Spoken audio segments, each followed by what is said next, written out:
The White House today slamming Democrats, quote, despicable, calling them despicable as their criticism of President Trump's D.C. crime crackdown has ramped up.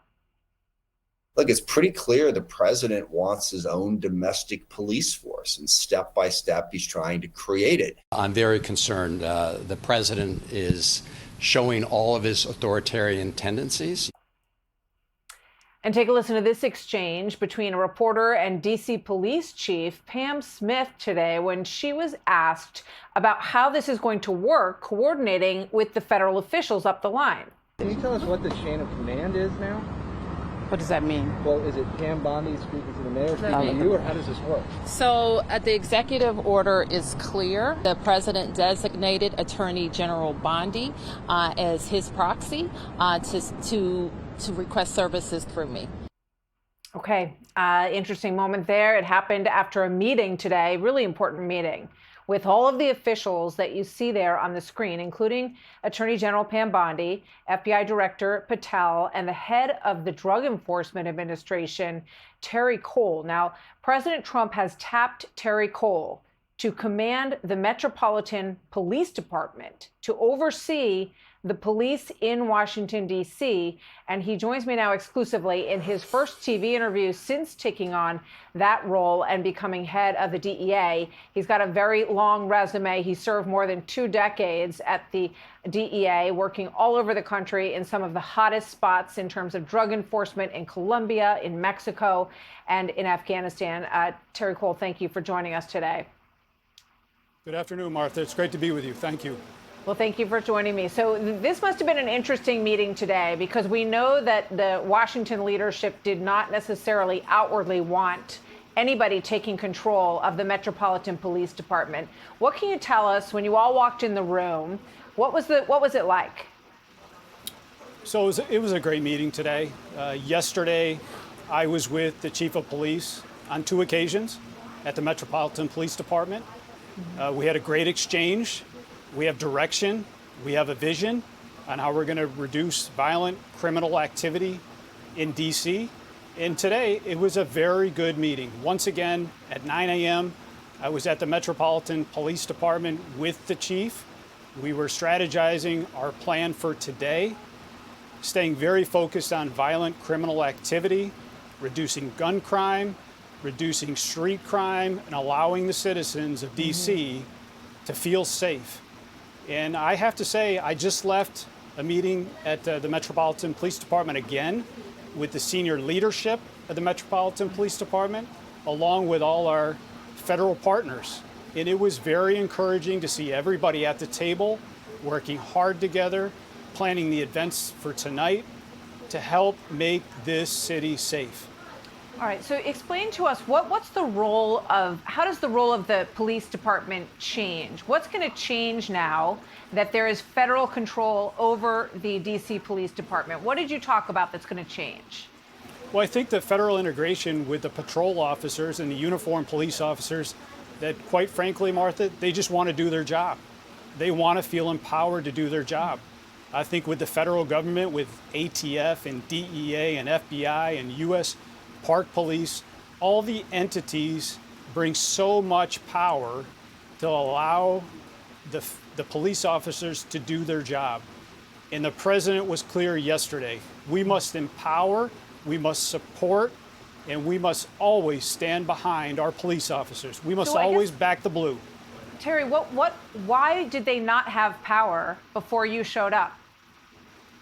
I think that there's a lot of dynamics with the DC City Council that are concerning.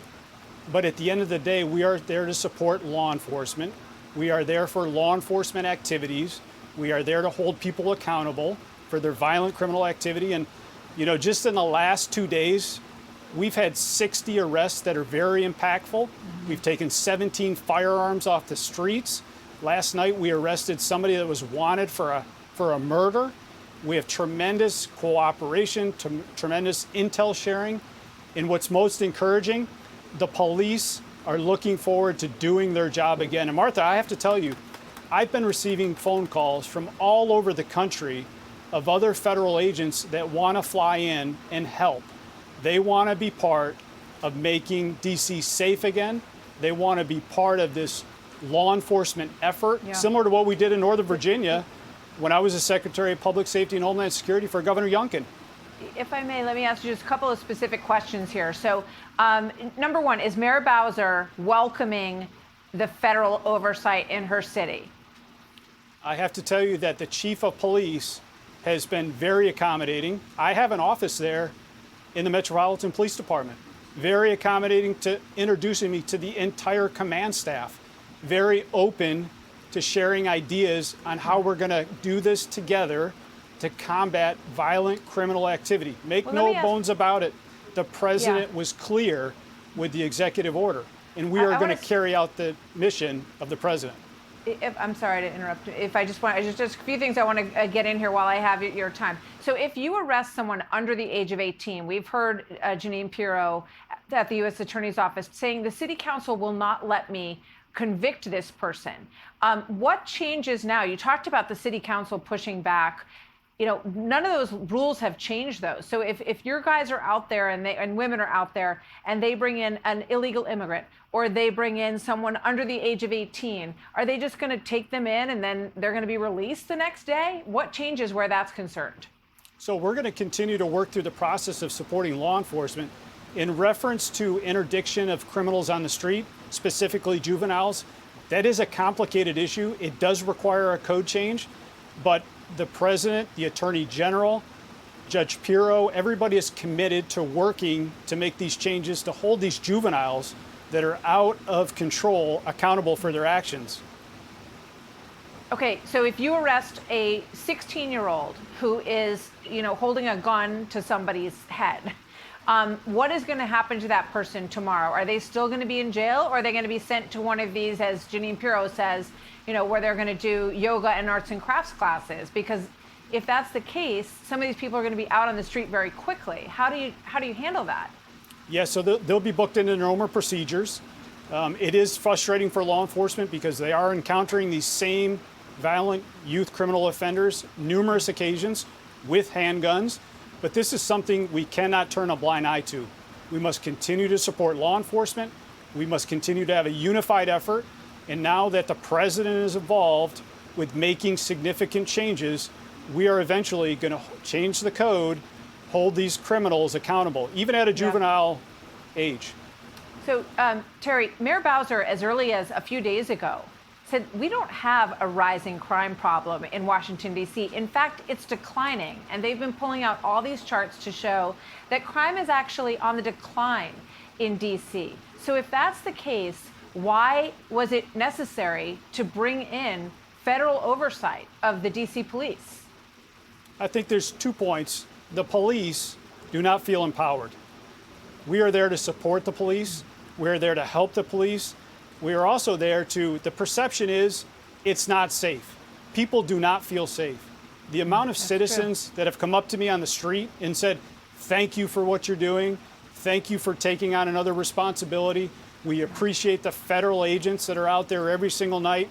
And now, starting tonight, we will be embedded with the Metropolitan Police Department. You will see federal agents working hand in hand on patrol with the Metropolitan Police Department. You will also see an increase of activity, patrol activity, in certain sectors to go after the violent criminal offenders that are the drivers of this crime. We cannot afford to turn a blind eye, Martha.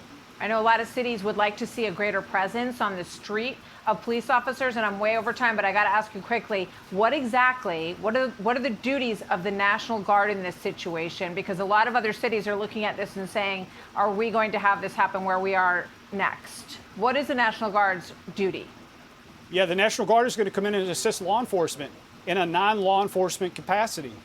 There's so many different things that the National Guard can do that we experience in Virginia. They're a true force multiplier. They bring skills, they bring analytical work, they bring people that are dedicated to protecting this great country, and God bless our military. Terry Cole, thank you so much. Hey, Sean Hannity here. Hey, click here to subscribe to Fox News YouTube page and catch our hottest interviews and most compelling analysis. You will not get it anywhere else.